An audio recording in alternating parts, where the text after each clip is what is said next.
What is up, everyone? In this video we're going to be installing a 54-inch light bar on the Flatline Van Company roof rack.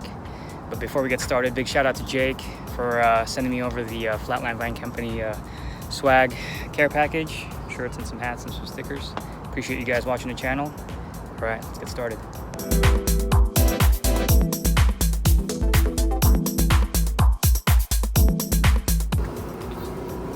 Before we get started, I'm going to replace this antenna that's been annoying me for the longest time. We're going to be swapping it out with a short, stubby antenna from Craven Speed. Let's do this. Much better. This thing was bugging me on the freeway. It would just keep bouncing around, and when I washed the van, it would get caught on the hose.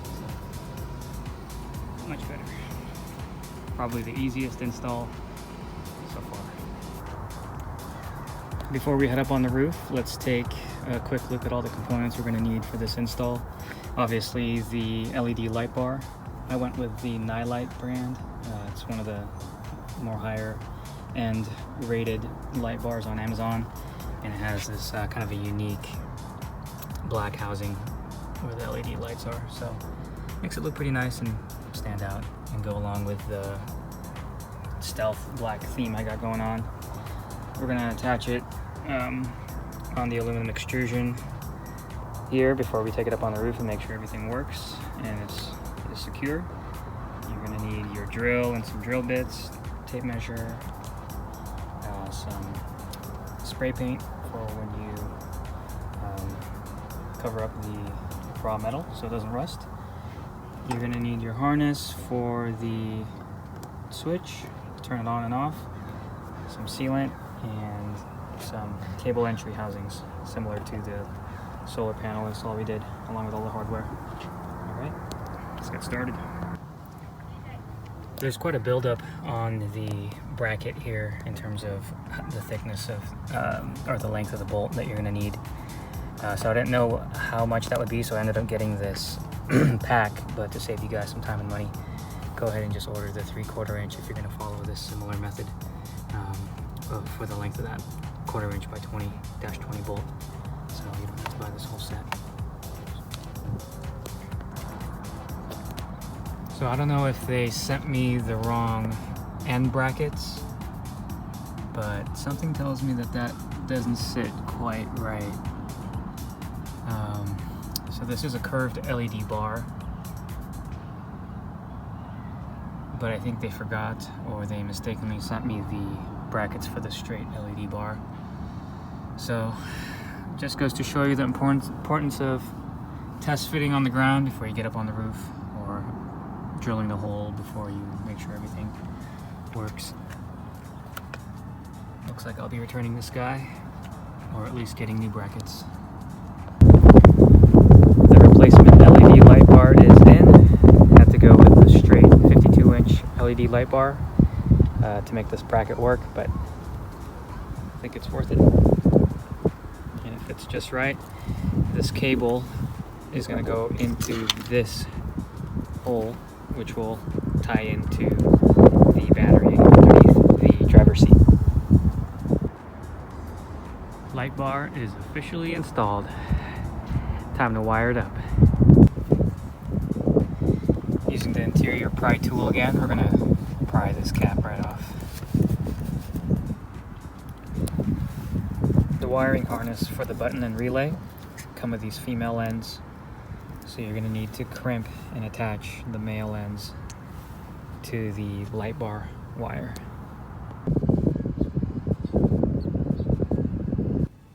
That's where the cable's coming out from the roof.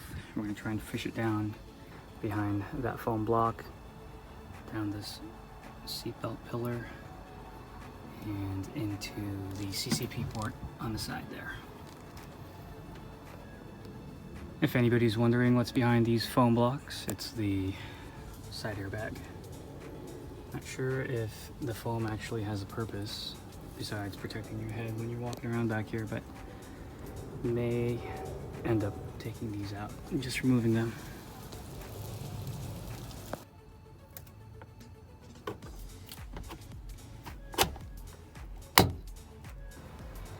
So we got the cable routing down past where that foam block used to be, down the seat belt pillar, right along here, follow it down.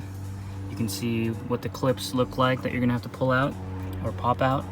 If anybody's trying to do this, this will make your life easier by just trying to figure out where all these clips live.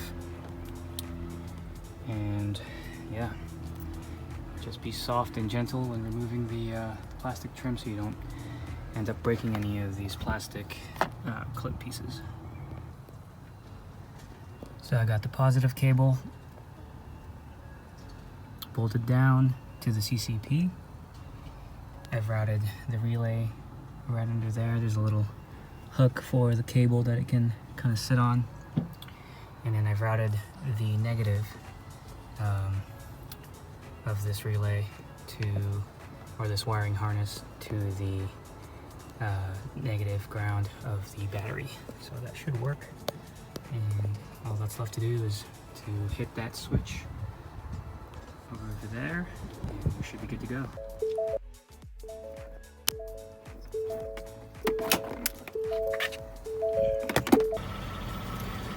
All right, here we go. I don't know if you guys can see, but the light should be on this thing. It'll focus, and all we gotta do is turn it on.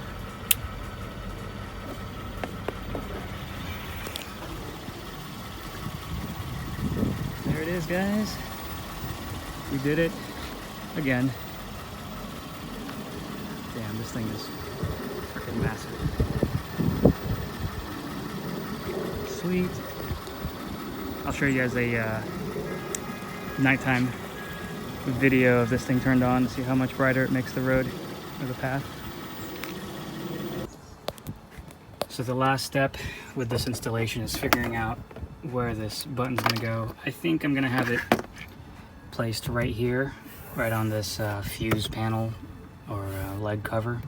I don't want to drill the dash. I could potentially drill this portion of the dash, but that looks like a lot of work to have it be mounted right here where the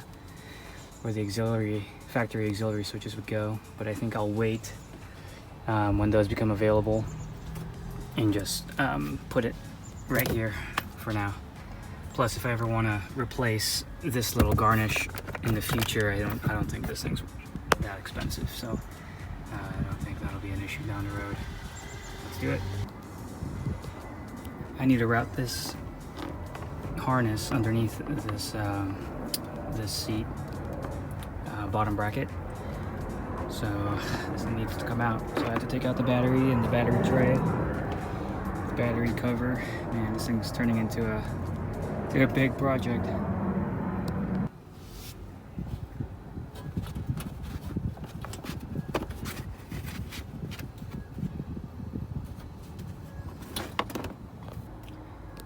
So I was able to route the wiring harness underneath the seat rail here, come around through this little opening, came out and stuffed it underneath this step trim, horizontal, and it pops out right here. So it'll give me a little bit of slack to push it underneath here, maybe route it up and over, and then I have plenty of slack left on the on-off switch to route this thing like right there, nice and factory-like. So that should be good.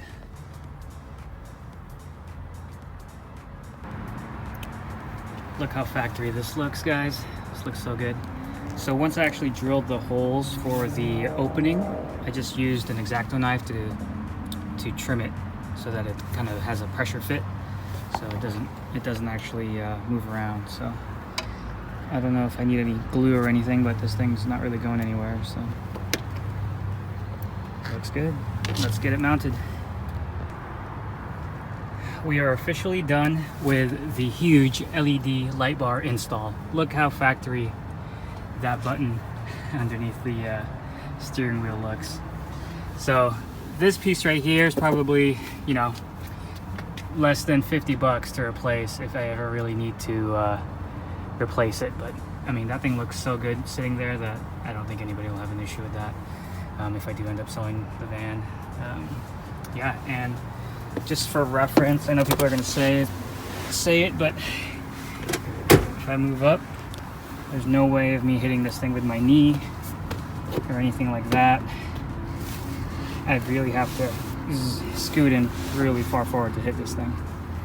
So that said, I think we're all done here, guys. Let's turn her on.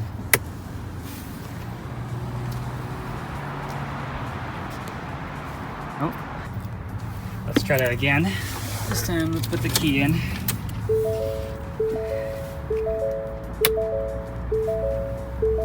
Should be good.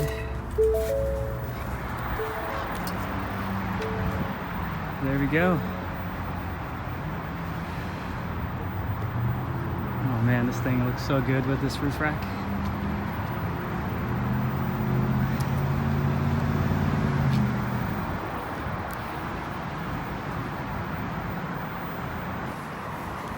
I'm over here at Home Depot, guys, and it looks like somebody is working on their van too. Kind of funny.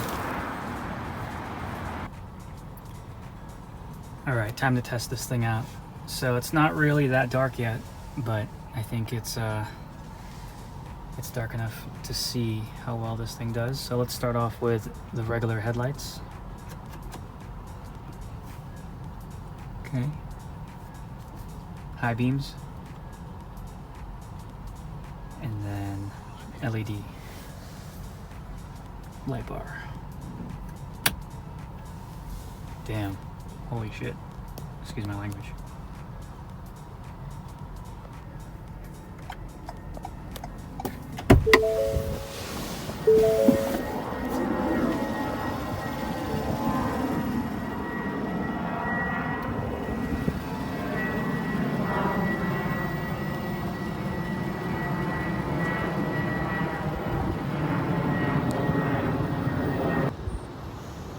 Alright guys, that's a wrap on the huge 52-inch LED light bar installation.